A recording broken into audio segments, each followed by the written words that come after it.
¿Cómo le va? ¿Cómo le va? Qué lindo que le queda eso. Bien, ¿Qué es? la verdad, les cuento la verdad, me lo tuvieron que prestar porque mi camisa era demasiado blanca. Limpita y planchadita. Pero bueno, es así. Pero es lindo, ¿eh? La magia de la televisión. Gracias, Juli. Bueno, a ver. Argentina es verdad que era uno de los países donde más se consumen ansiolíticos, es decir, pastillas para la ansiedad, para Sí, bajar, sí, para sí. la depresión, etcétera. Es verdad, esto es verdad, y también con el tema de las crisis aumenta sin duda Ahí el iba mi consumo. pregunta. Pero si Ahora, uno ve el crecimiento que ha tenido en 5 años, en un lustro, lo que ha crecido el consumo de ansiolíticos es sorprendente, ¿no? No solamente de ansiolíticos, sino también de otros productos como pueden ser antidepresivos, todos claro, productos sí. que actúan sobre la conducta humana.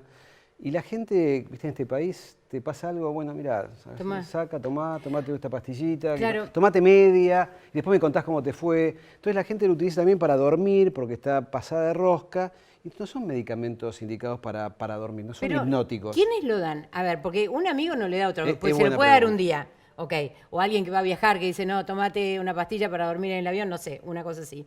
Pero normalmente van recetas archivadas, doble receta. Mira, curiosamente, solamente el 5% de las recetas son hechas por psiquiatras con respecto a fármacos que actúan Claro. sobre el sistema nervioso, sobre la conducta.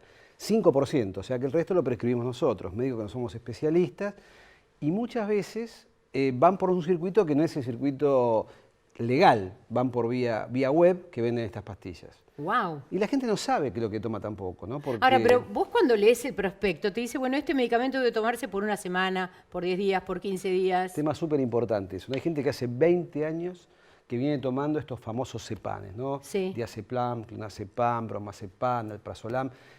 20 años que están tomando esto. Si uno lee, dice, bueno, se aconseja tomarlo, como decís vos, Sí. por un periodo máximo de 3 Exacto, meses. exacto. Porque en realidad no, la solución no está en la pastillita. O sea, no es que te va a dejar plata en el bolsillo, te va a llenar la heladera, Sí. tener una pastilla. Lo que te hace es un poco evadirte de la realidad, como puede ser el alcohol, que justamente el consumo de ansiolíticos alcohol, lo que es un combo fatal, porque cuando te para la policía para hacer tu control de alcoholemia, te controla el alcohol en sangre. Pero no te Pero controla. vos por ahí estás empastillado, Claro. con clonazepam o alprazolam o lo que sea, y eso se potencia el efecto, son depresores del sistema nervioso, por lo tanto la capacidad de reflejo disminuye y sos factible de Un tener un flan. accidente, de generar tu propia lesión y lesión de terceros. Guille, ¿es verdad que quitan la memoria? Es verdad, Los es verdad, sobre AM. todo en gente grande quitan la memoria. A veces pasa que uno dice, che, ¿qué le pasa, papá? ¿Qué le pasa a nuestro abuelo? No se acuerda nada. ¿Pero Y cuando solamente uno- a la gente grande? No, también a la gente más joven, pero es más común esa falla de memoria en la gente mayor. Te hace perder la memoria y entonces uno La piensa inmediata, que... ¿no? La actual. Sí, se pierde, no sabe si tomó, no tomó, si lo que hizo, lo que hizo Wow. el día anterior, o sea, qué comió, si hizo las compras, no hizo las compras, se van olvidando, dejó la llave, entonces empiezan a pelearse. Y además que el empastillamiento de gente mayor provoca también caídas. Y las Claro, caídas obvio. provocan lesiones. Lógico, Y lesiones provocan hospitalizaciones. Es un círculo- Y las hospitalizaciones provocan comorbilidades, infecciones intrahospitalarias y puede provocar la muerte. A veces por una pequeña pastilla que no deberían tomarlo. La gente se equivoca en cuanto al concepto que tiene esto. El clonazepam, que es el más el más conocido, común, el más sí. vendido, es muy viejo el producto. O sea, es que tiene, diría, como 80 años ese producto. Sí. Se utilizaba y se utiliza todavía como antiepiléptico. Lo que pasa es que después, hace unos años, empezaron a ver que los pacientes que tomaban eso mejoraban su estado de ansiedad. Sí. A mí me convocaron en ese momento, otros especialistas también, del laboratorio que lo fabricaba en ese momento, que era Roche, ahora no es más. Y cada uno hizo la experiencia en la especialidad. Y ahí se empezó a usar como ansiolítico, indicado para ataques de pánico, encontrando que el producto, sinceramente, es un buen producto, pero para la indicación precisa, no para mejorarte un estado depresivo, porque te lo profundiza. Si estoy deprimido, me voy a tomar un clonazepam. Peor. No, la gente también no se da cuenta que va con la pastilla y sin la terapia. Y en general cuando se toma una de estas pastillas va también una terapia. Claro, es que el que lo debe indicar esto en realidad Es el psiquiatra. ¿no? Tanto los antidepresivos, que también Sí. un aumento del 111% en los últimos años, creció el consumo de antidepresivos. ¿En Argentina o en todo el mundo? En Argentina se venden 130 billones de pastillas de ansiolíticos en Argentina, de psicofármacos en Argentina por año. Billones. Y mueve, obviamente, esto es una industria que mueve muchísimo, Sí. muchísimo dinero, pero también está generando una generación y está generando también... ¿Está generando una generación de adictos? Sí, sin duda. Porque esto es importante lo que vos decís. Porque hay una dependencia, no solamente física, sino también psíquica. Wow. Lo que genera estos productos es tolerancia. Quiere decir, esto yo te doy a vos obvio. un comprimido de 1 miligramo. Lo tomás un día, 2, 5, 10. Si sabes qué, no me está haciendo un efecto. Yo antes estaba más tranquilo, dormía mejor, voy a tomar 1,5 miligramos. Y después al poco tiempo, eso es tolerancia. Cuando vos vas en busca del paraíso perdido, entre comillas, ¿no? Paraíso perdido. Querés tener el mismo efecto que tenías hace tiempo cuando comenzaste con la toma de los ansiolíticos. Y esto suele suceder. Además, las personas que conducen vehículos, no, o que tienen que manejar herramientas o en una fábrica.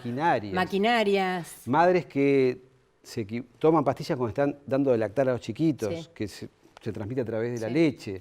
Mujeres embarazadas que toman estos productos. Es gravísimo lo que estás contando, ¿eh? Es gravísimo. La verdad que la situación es grave y estas situaciones de crisis económica que no solamente afectan a la parte cerebral, ¿no? La parte de comportamiento, también afecta al corazón. Hay estudios hechos muy importantes en la República Argentina de un famoso médico que falleció hace unos años, conjuntamente, de Favaloro, conjuntamente con la Universidad de Massachusetts, sabiendo que la mortalidad por problemas cardiovasculares se incrementan claramente en esta época, y hubo un fenómeno que sucedió hace unos años en Estados Unidos y tuvo repercusión, y se estudia eso, en Europa. Con la caída del Lehman Brothers, las inversiones aumentaron en 260.000 casos más de cánceres en Europa de lo esperado. Y acá también se estudió mucho durante la crisis 99-2002, qué pasó con la salud cardiovascular de los argentinos, y aumentó la cantidad de muertes por trastornos cardiovasculares. El estrés que es el... No solamente cardiovascular, y lo vamos a ver ahora lamentablemente, yo esto lo viví desde lo observacional, pero están hechos los estudios. Cuando pasan estas crisis, tanto económicas como en este caso, social como también en este caso, desastres naturales también puede suceder, está estudiado que aumentan las infecciones también. Pero no porque circulan bacterias, no, porque te bajan las defensas. Bajan las defensas, literal. Te bajan las defensas y entonces, como digo yo, te bajan las defensas, te entran todas las piñas. Wow, me dejaste asustada, esta vez no me hiciste reír. No. Bueno, ¿nos vamos a la tanda? Quería comentarte. Esto me huele bien lo que vamos a hablar. Vamos a hablar acerca del olfato. Estamos con la doctora Ana Cofre, que es médica otorrinolaringóloga y se especializa en olfato. Y vamos a ver para qué sirve el olfato, cuál es la implicancia que tiene desde el punto de vista médico y social. No se lo pierdan.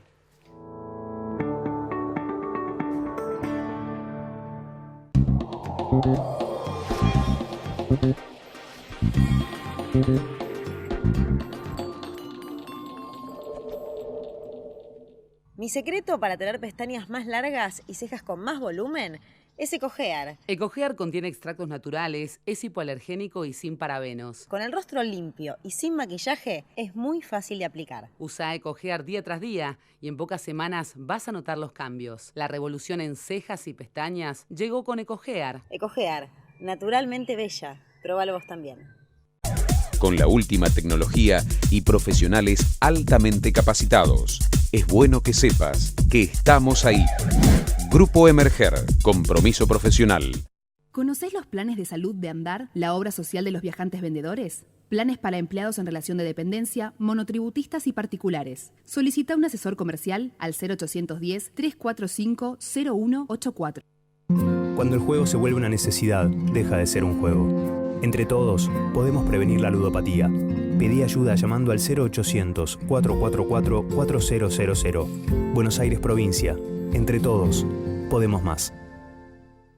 Hace más de 30 años, trabajamos e invertimos para equipar y modernizar las instalaciones de nuestros centros de salud, para que todos los trabajadores hoteleros y gastronómicos del país puedan acceder a la más completa cobertura médica. Padre primerizo, ¿no? ¿Y qué fue? ¿Nena o nene? Oxudra, la misma pasión de ayer, el mismo compromiso hoy.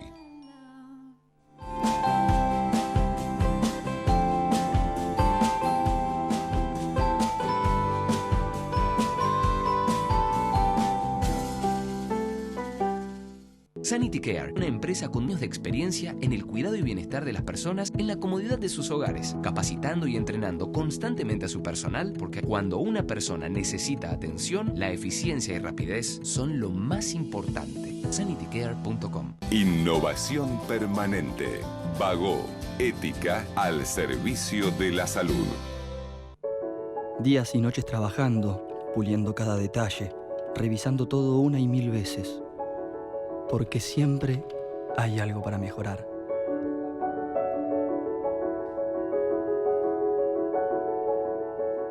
A veces el reconocimiento llega rápido y a veces se hace desear. Pero la pasión por ser cada día mejor es algo que siempre está conmigo. Medife está conmigo.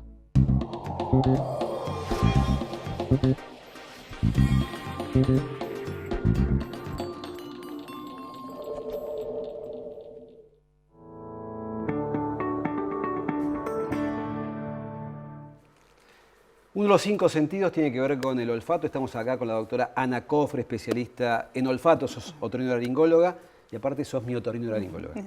Eso es lo más importante. Eso es lo más importante. Eso es lo más importante de todo. Lo más importante. Pero contamos un poquito, ¿cuál es la importancia del olfato? Porque la gente dice, bueno, el olfato por ahí es un sentido que uno no lo valora tanto como podría ser la vista. Yo lo valoro un montón. El tacto. Claro, pero hay gente que por ahí no le da la importancia que tiene. ¿Es muy importante el olfato? El olfato es uno de los sentidos casi más importantes que tenemos, así como lo es la visión, la audición, el tacto, el gusto. Para mí es un sentido de la alerta. Es un sentido que nos alerta, que nos enamora, es un sentido que nos permite relacionarnos, que nos permite acercarnos, que nos permite alejarnos. Es más, recién dijeron algo muy importante. ¿Saben que el olfato es el primer órgano que se desarrolla de los sentidos? Es el más primitivo. Ya en la 4ª semana de gestación ya se comienzan a desarrollar las placodas olfatorias en el embrión y de ahí van migrando para llegar a la semana número 12 de embarazo y ya ahí ya el bebé en gestación ya es posible a través del líquido amniótico recibe los olores y los gustos que la mamá ingiere a través de los alimentos. No te puedo creer. Va Qué llegando bárbaro. y por eso es que el nene, el bebé cuando nace, enseguida reconoce y busca a la mamá a través del olfato. Eso es impresionante. Por eso es que busca la leche materna. ¿Hay alguna relación entre olfato y recuerdos? ¿Viste? Porque ¿te ha pasado que entras a un lugar y decís, me pasó una vez algo muy impactante en un lugar que yo no conocía a nadie, que no me conocían tampoco, y me enteré que eran parientes de mi abuelo. Y cuando entré era el olor de la casa de mi abuelo. Y me pareció volver a 30 o 40 años para atrás por el olor. Absolutamente. El olor de esa combinación. Asocia un montón. Está la memoria olfativa. El chico, a medida que se va desarrollando, va realizando y creciendo su mapa conceptual a través de los sentidos, que son vista, audición, gusto y olfato. Entonces, de ahí va construyendo todo su mundo. Entonces, un chico, aquel que no tuvo nunca olfato, por ejemplo, que son casos aislados. ¿Te puede pasar que nazca sin olfato? Sí, puede pasar. Sí, puede pasar. Entonces ese chico no tiene recuerdo y memoria olfatoria, no sabe lo que es un olor a papas fritas, no sabe lo que es el olor a frutilla, banana, chocolatada. Yo estaba pensando en esas cosas de la niñez, la chocolatada, el chicle, las tostadas, que te llevan a lugares. Sí, por ahí debe pasar, ahora no tanto, pero yo me acuerdo, por ejemplo, del olor a naftalina en el placar de mi abuela. Ni hablar. Era como signo de viejo. Naftalina, símbolo de viejo. Exactamente. Las bolitas dentro sobre todo de mi abuela. Sobre todo. Así es, también por ahí algunas mermeladas, por eso mucha gente en el campo dice olor a lluvia. No sé si Totalmente, es que se huele empieza, el pasto mojado. Va a llover. Dicen algunos. Y ya con el olfato te están diciendo, ponete algo porque se viene la lluvia. ¿Se puede medir el olfato? Así como uno mide la vista, 10 sobre 10, ¿se puede medir? Sí. ¿De qué manera se mide? Hay algunos test, se utilizan varios, y donde vos podés determinar una identificación de olores y una identificación de umbrales. Vos podés determinar si es de tipo conductivo, que se da generalmente en las personas que tienen desviaciones septales, rinosinusitis crónica, desviaciones del tabique, tabique nasal, alguna alteración estructural. Entonces, el odorante no llega al neuroepitelio. Claro, el olor, la molécula odorante, le decimos nosotros, no llega al epitelio olfatorio, al neuroepitelio que está en el techo de las fosas nasales, que ocupan nada más que 1 centímetro cuadrado. Wow. Y ahí con eso es lo que nos permite relacionar todo con el mundo. Si hay moco, ¿no se puede tener olfato? ¿O puede haber olfato con moco?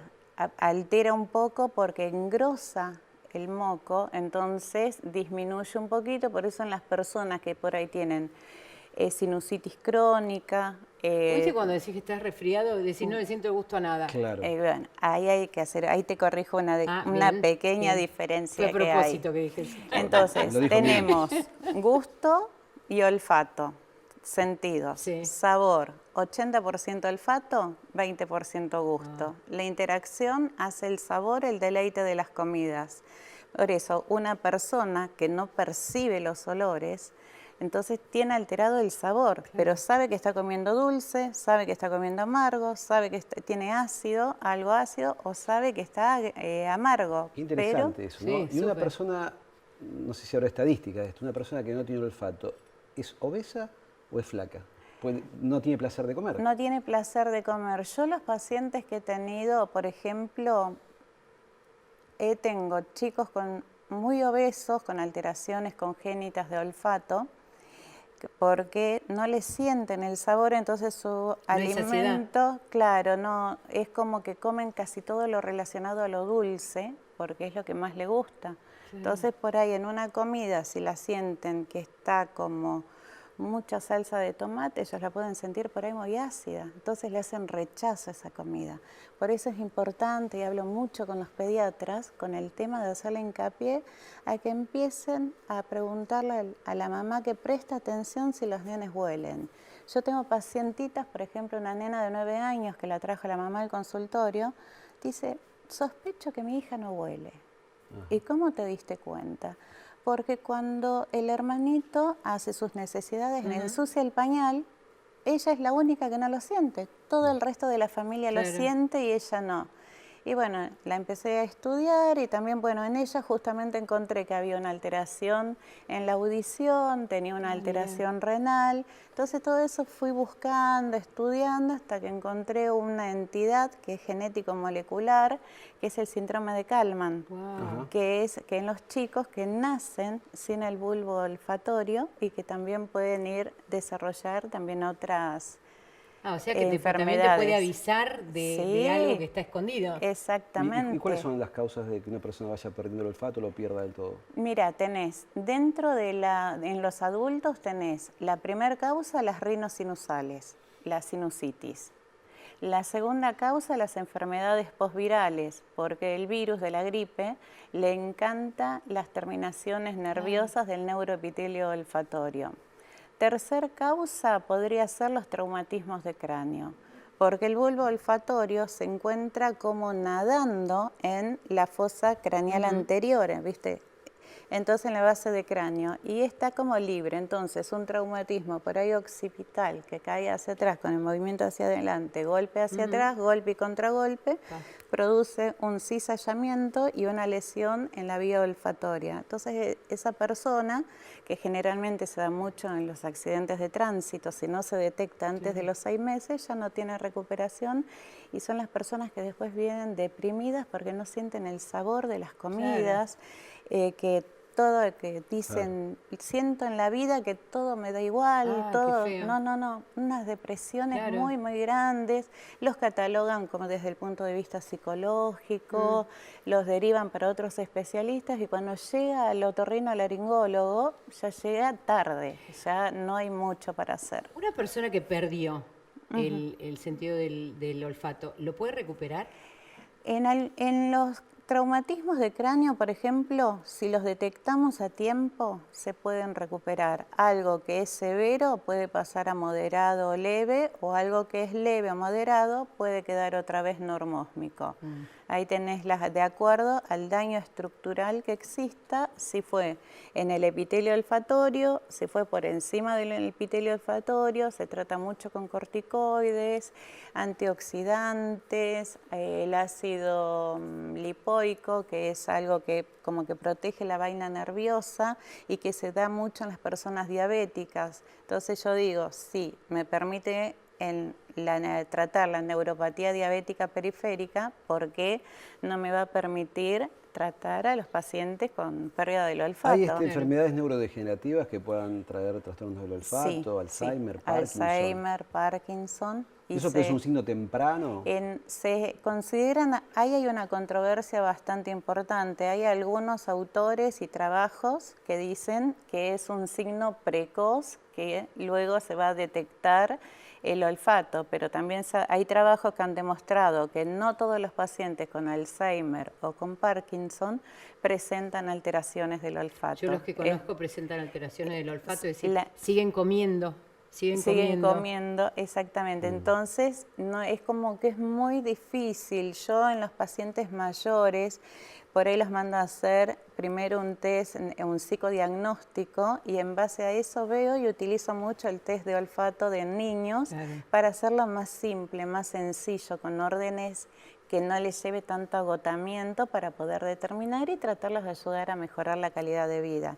Si veo que a los 6 meses, al año, no hay entre la rehabilitación olfatoria, los estímulos que uno le presenta al paciente, no hay mejorías, entonces ahí igualmente a la familia le voy enseñando detectores de humo, que no cocine cuando claro, digo, para mí también solo, es señal de alerta. Monóxido, bueno, monóxido no tiene olor, pero el gas tiene olor. El gas tiene olor. Está justamente odorizado el fuego. El gas. Exacto. Claro, el olor a quemado. El olor a claro, quemado. el olor a quemado. quemada. Hay olor a baquelita quemada y resulta Claro. que hay un enchufe que está sacando exactamente. humo. Entonces, por eso también el alerta con el tema de las comidas vencidas, de los alimentos en mal estado. Fíjate vos todas las que uno no las piensa, ¿no? Sí, sí. ¿Hay medicamentos que puedan disminuir la capacidad olfatoria? Hay algunos medicamentos que pueden disminuir la capacidad olfatoria. Eso también hay trabajos que han demostrado. Hay una lista que se ha hecho, pero no son tan frecuentes. Entrarían dentro de las causas de los menos. Y no son definitivos, por ahí cuando dejan de cuando tomar ese medicamento. Porque ¿sabes lo que pasa? Que en el epitelio olfatorio, en el neuroepitelio, hay unas células que se llaman células basales, que son células madres.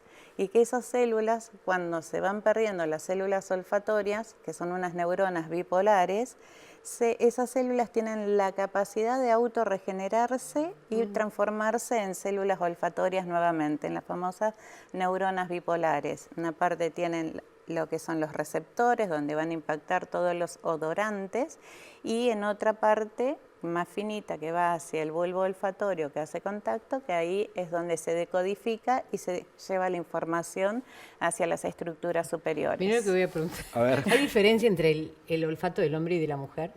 Lo había pensado, muy bueno. ¿En serio? Sí, te juro, sí. Y la mujer siempre tiene un olfato más ¿Viste desarrollado. que siempre tenemos siempre tenemos un olfato. Cuando decimos, acá algo pasa. Acá no olés como siempre.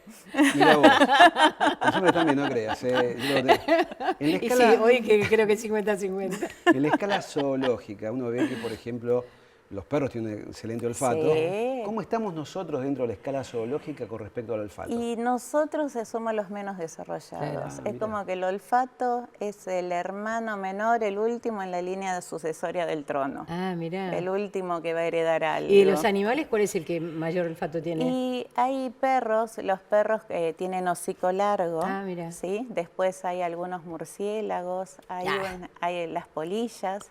Dentro también pueden detectar. Por eso se van a la lana enseguida. Claro, ¿no? Pues están por eso el tema de las feromonas. Claro. ¿Sí? En el humano no. El tema de desarrollado. feromonas no está desarrollado, el órgano vómero nasal se dice que está en el tabique nasal, ¿viste? Es todavía, hay muchísimo para crecer, estudiar.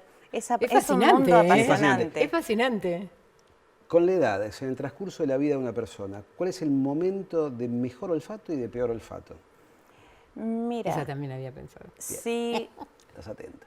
Yo creo que desde el nacimiento el olfato es importante. Y apenas nacés ya tenés el olfato desarrollado. Y cuando llegás a la etapa, después de los 70 años, ponele, ya en la tercera edad, vamos a decir, nos ponemos un rango de edades. En la tercera edad, ahí aparece, como viene, la presbicia, la presbiacusia, que es la disminución en la audición, disminución en la visión. Empieza a aparecer también la presbiosmia, que es el envejecimiento de las células olfatorias. Y bueno, ¿qué le vamos a hacer? Estas personas que tienen un olfato tan desarrollado que uno a veces los envidia, ¿no? Los especialistas en perfumes. Los perfumistas. Hay sommelier, escuché otro día sommelier de agua, ¿no? Personas que pueden detectar el olor del agua y también el sabor. Es que hay una rueda de olores donde estas personas reciben un entrenamiento y donde hay fragancias, por ejemplo, yo te cuento un secreto, en la rehabilitación olfatoria yo utilizo la rueda de olores relacionados a madera, los utilizo más con las personas adultas. Los cítricos más con las personas jóvenes. Los florales con las mujeres. Y con los chicos lo que utilizo mucho son temas a lo dulce, al chocolate, a las frutas como la frutilla. ¿Cuál es el olor más desagradable que puede oler un ser humano? Yo lo tengo, yo sé cuál es. Para mí. ¿Sí? Yo sé cuál es para mí. El olor más desagradable que puede... Mira, ¿querés que yo te conteste el mío? Decime. El mal aliento. Bueno, no es ese. Mira, te cuento, hace poco desviaron un avión que iba de África, iba a Holanda, y tal era el olor que había dentro del avión que lo bajaron en Porto, creo, en Portugal seguro. Bajan esa persona y yo, lo único intolerable para mí, y lo dije al aire esto antes de que supiese qué pasó, es el olor de la gangrena. La gangrena tiene un olor. ¿Cómo es el olor de la gangrena? Insoportable. Yo te digo, uno como médico, ¿sabes? La infección. Sí, nosotros soportamos olor a pizza, materia fecal, a vómito. Estamos acostumbrados los médicos a maltratar los sentidos, el oído, el olfato, la vista, estamos acostumbrados. Pero ese olor realmente no lo pude soportar. Y dije, mira, para mí lo único que pudo haber pasado en ese avión es que esta persona tuviese una gangrena. Y tuvo una gangrena y esa persona murió en Portugal, no pudo llegar a destino. Sí, me acuerdo del caso ese. Y ahí te voy a contar una cosa. ¿Sabés que hay personas que viven con fantosmias? Que son las únicas que perciben olores desagradables y que nadie más las percibe en el ambiente. O personas... Se nos fue el programa, perdón. El fantosmia, bueno. Gracias por haber venido, Anita. Silvita, gracias. Nos vemos como siempre todos los jueves 19 horas aquí en Intelexis Mujer con mi compañera, querida amiga, Juan Barrio, Silvia. Te quiero. Chao.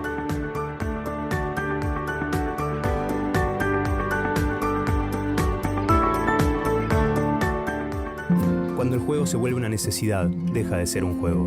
Entre todos, podemos prevenir la ludopatía. Pedí ayuda llamando al 0800-444-4000. Buenos Aires, provincia.